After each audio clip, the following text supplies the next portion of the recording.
मी एक गरीब ब्राह्मण, कसे जाऊ त्यांच्याकडे?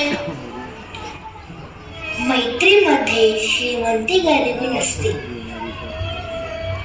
मग मी त्यांच्याकडे काय न्यायचे? माझ्याकडे ना दान ना भेटवस्तू. राजाला काहीतरी देणे असावे लागते आपल्याकडे. थोडे पोहे आहे, तेच तुम्ही भेटवस्तू म्हणून घेऊन जा. ठीक आहे. सुदामा एका पिशवीत थोडे पोहे बांधतो आणि द्वारकेला जायला निघतो. राजवाड्यात कृष्ण आणि रुक्मिणी बसले आहेत. सुदामा राजवाड्यासमोर येऊन थांबतो आणि त्याला द्वारकारक्षक थांबवतात. तेव्हा सुदामा द्वारकारक्षकांना तो कृष्णाचा मित्र असल्याचे सांगतो.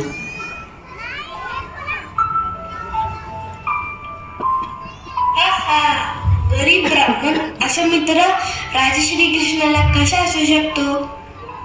त्याला आत येऊ देऊ नका. त्याला माहित नाही का इथे येण्यासाठी प्रतिष्ठा लागते. जर हे खरंच असेल तर मग श्रीकृष्ण तुम्हाला ओळखतील. दूत राजमहालात जातो. काही वेळाने कृष्ण स्वतः बाहेर येतात. अरे सुदामा, तू आलास? इतके दिवस कुठे होतास? मला का नाही भेटायला आलास? कृष्ण सुदामाला बघून सन्मानाने आत घेऊन जातात. द्वारकारक्षक एकमेकांकडे बघून खजील होतात. प्रभू, मी गरीब आहे.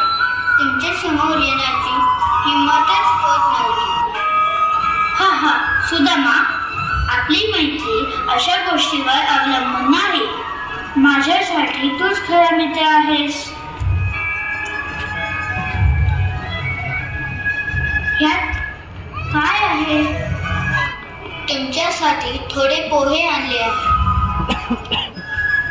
हे पोहे माझ्यासाठी स्वर्गीय अन्नाहूनही गोड आहे. रुक्मिणी व तिची सखी हे दृश्य पाहून भारावून जातात. अगं बघ ना, द्वारकेचा राजा आणि परमेश्वर असलेले कृष्ण आपल्या बालपणीच्या मित्रासाठी स्वतः पारशी बसले आहेत. रुक्मिणी, हे दृश्य पाहून माझे डोळे भरून आले. इतक्या मोठ्या राजाने एका साधा गरीब ब्राह्मण मित्राचे असे स्वागत सन्मान करणे खरंच विलक्षण आहे. अगं, यात आश्चर्य वाटण्यासारखं काही नाही. श्रीकृष्णाचे हृदयच असे विशाल आहे. त्यांच्यासाठी भक्ती आणि प्रेम महत्वाचे आहे. खरंच रुक्मिणी, जगाला संपत्ती महत्वाची वाटते, पण भगवान श्रीकृष्णाला भक्तांच्या भावनांचे अधिक महत्व वाटते. किती भाग्यवान आहेत सुदामा. हे कृष्ण असेच आहे. ते त्यांच्या मित्राला राजा आणि राणी इतकेच सन्मान देतात. त्यांचा मित्र कोण आहे? तो किती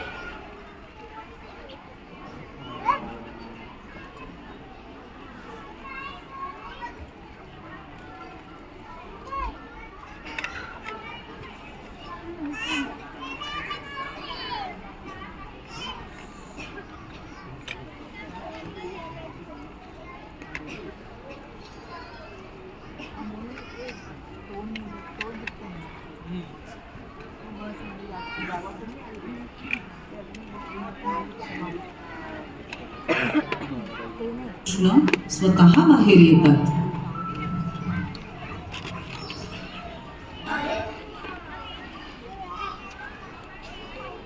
अतिशय जड अंतःकरणाने सुदामा त्याच्या घरी परत यायला निघाला.